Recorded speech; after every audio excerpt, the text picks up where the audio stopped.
Shalom, shalom. This is Elder Isaac Hill of Restorers of Truth Ministries, sharing with you another Scripture Nugget. Today's Scripture Nugget is based upon Ephesians chapter 1, verse 1 through 4.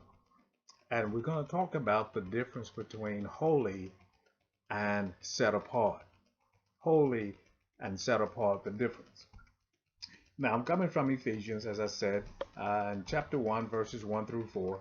It reads, Shaul, an emissary of Yahushua Messiah, by the desire of Elohim, to the set-apart ones who are in Ephesus, and true to Messiah Yahushua. Favor to you, I'm reading from the ISR. It says, now favor to you in verse 2, and peace from Elohim, our Father, and the Master Yahushua Messiah. Now in verse 3, it starts off by using the word bless. Now the appropriate word would be Baruch. Baruch. Baruch be the Elohim and Father of our Master Yahushua Messiah, who has blessed. Now he uses the word blessed again, but in this connotation, the appropriate word would be bestowed upon us, if we can use that term. Bestowed upon us with every spiritual, and it uses the word blessing, and the appropriate word for that would be Berkat, Berkat, in the heavenlies in Messiah. Now, let's get into verse 4, where I'm going to make my point at. It says, even as he chose us in him before the foundation of the world, that we should be set apart and blameless before him in love.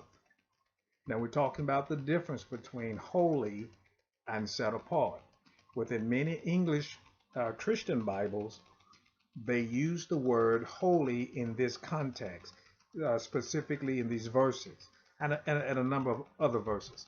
But since we're talking about these in this context, it uses, or they uses the word holy instead of set apart. The ISR and a few other versions uses set apart. So what's the difference? Why holy in some English Christian Bibles, but set apart in others? Well, they have two different meanings. Some say, well, no, they don't, but yes, they do.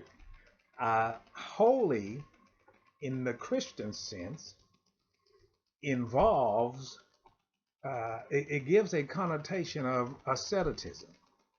And we know what asceticism is. It is the denial or the avoidance of things or certain things. And most importantly, it is mainly dealing with something that is self-imposed or self-imposed restrictions. It's more of a self-imposed restriction than it is something that is really scripture-based. Let me give you an example. For instance, some say, well, I will not have a television in my home. Well, that's self-imposed. That's not a Torah-based directive, but it's self-imposed. Another thing could be asceticism. I refuse to attend or watch any type of sporting event. Well, that's self-imposed. Or it could be in the time of feasting, and instead of feasting, you're fasting.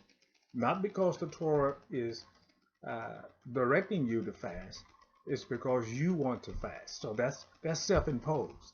So that's where the word holy kind of get us off base. It changes the meaning of some things, and it causes people to begin to do things that is more self-imposed than Torah-led or scripture-led. Now, on the other hand, set apart is more or less based upon Torah. That would be a more appropriate word, should I say, than holy. Now, when you think of set apart, think of an animal sacrifice. Think of how, in one sense, how the animal, the first thing they do is set the animal apart. And you can use Shemot or Exodus chapter 12 to kind of get an idea of what I'm saying. The lamb is supposed to be set apart from the goats. In other words, you have to have a distinction. Now, the purpose of setting apart is so that there won't be any type of defect or corruption. One translation says blameless, another translation says spotless, uh, and so, but it all has the same type of implication.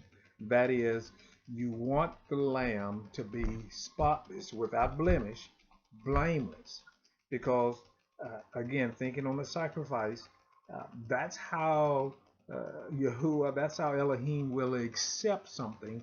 First of all, is if it is set apart. Secondly, is if it's blameless or it doesn't have any defect.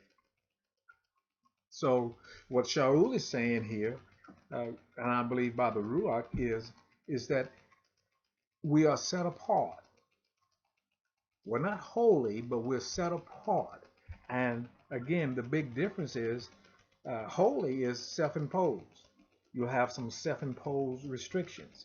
At the time when you should be feasting, you're actually fasting. At the time when you should be enjoying life, you are denouncing life. Instead, set apart is I'm just following after Torah. I'm not doing anything outside of Scripture. I'm not self-imposing anything. I'm walking in Him. So therefore, you can really say in verse 4, what this really could end up saying in verse 4 is this.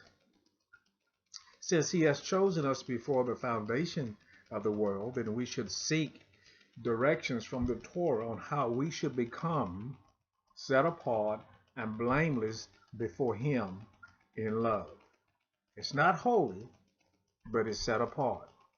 There's a difference. Shalom, shalom. See you next time on Scripture Nugget.